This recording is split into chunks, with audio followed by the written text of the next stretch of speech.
So to depart from Resident Evil, I've heard from Ray that people are really pissed off about the Batman I'm hearing Part it's 2 coming being out in delayed. 2028 now. Well, that's what I have listed here. That's what I heard. February of 2028. So it's apparently supposed to come out this year, and now it's coming out 3 years. Did they ever later. explain why it's delayed so long? I have no idea. No idea.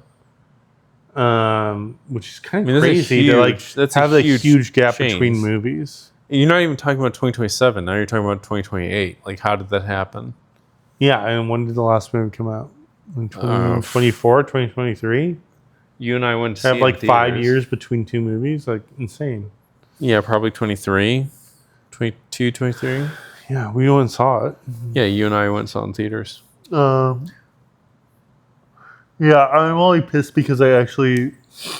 Matt Reeves, the Batman, was amazing. To me, I mean, it was a long fucking movie, but it was amazing. I fell asleep. You fell asleep, yeah. Did you fall asleep? I might have fall asleep, but like I did. I've watched it several times since. Okay. So I've seen the whole thing through. I don't think I've ever watched it not asleep. It's long. It's so long. Yeah, it's long. It started out great. I will say, I'm like, when the movie kicked off, I'm like, this is giving me 7 vibes right now. Like, right off the bat, it's giving me 7 vibes. It had, I guess that's the thing that made it feel different from the other ones, is that it felt like it really put Batman in as like the world's greatest detective. Like, he was very much in detective mode. Okay, so we're pissed off the fact that Batman Part 2 is not coming out until 2028. Yeah. Do we even know? I don't even know who the villain is in the movie. I haven't looked into this stuff. I was only recently, I think, because we were going to talk about the fact that it was originally supposed to come out this year, there must have been a villain announced, right? They introduced the Joker in the last movie, which I was like really hesitant on him because I didn't love his portrayal in the movie. Even though he was only on screen for like a minute, but still. Was it the guy from it wasn't Jared Leto or whatever? It wasn't Jared Leto. It was it's an actor who's been in a ton of stuff. I think he's an Irish actor, maybe. Let me see if I can. I have to think of what this guy's in. Fuck, for me to find a photo of him. So we don't know exactly what.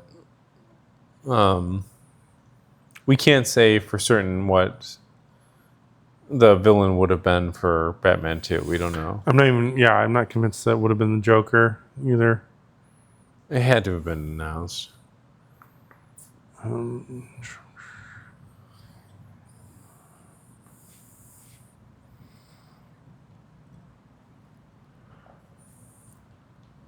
Okay, this guy. Oh. Yeah. Okay. Okay, so he's supposedly probably going to make an appearance in the second movie, even if it wasn't going to be Joker focused. They hinted at the Joker in the first movie, so it wouldn't be surprising that he had a couple scenes in the second movie. Okay. Yeah, looking at that, I'm like, I'm not that impressed by that Joker. Yeah. Okay, well, we're not super excited. We don't know what's going on by the fact that with the Batman Part 2 is being delayed. I mean, I personally loved the first movie. I loved aspects of the first movie. I would have to I don't want to name it the best Batman movie. I think The Dark Knight probably still Heath Ledger's portrayal is just legendary. Yeah, obviously The Dark Knight Rises is still the best one. The Dark Knight. Dark Knight Rises, yeah. The Dark Knight Rises is still the best one. So he's a Bane guy. I'm still on the Dark Knight Rises. This is the best. He's on the Bane train. I was born in the shadows. They adopted them. Okay. Yeah. So I think the Dark Knight for me still is number 1, but I think the Batman is number 2. Right. Anyways. Okay. Do you want to touch on any of the other ones? Okay. Well, let's look. We talked about Batman. Since we talked about Batman, I do feel like we should touch quickly upon Clayface. I love. So this is supposedly going to be a one-off release, and it's supposed to be in the horror genre. Yes, and I love this approach actually. So, what do we? Well, okay, well, maybe I'll ask you. Maybe you know more about this than I do. What do you? Do we know what it's centering on besides the fact that it's obviously following Clayface? What do you know about Clayface? Like, why? Do you want to? Have you seen the trailer? Well, let's watch the trailer. Okay, maybe I should pull the trailer up.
I mean, just that ending where it's like a blob face is a one-off by himself without Spider-Man. Mm-hmm.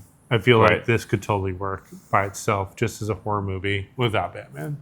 Yeah, I mean, Clayface was always like a very disturbed. He always disturbed character. me, like even in the animated series. Yeah, right. The Batman animated. I think he was one of in the Batman animated series was I think Bob and I's first introduction into Batman.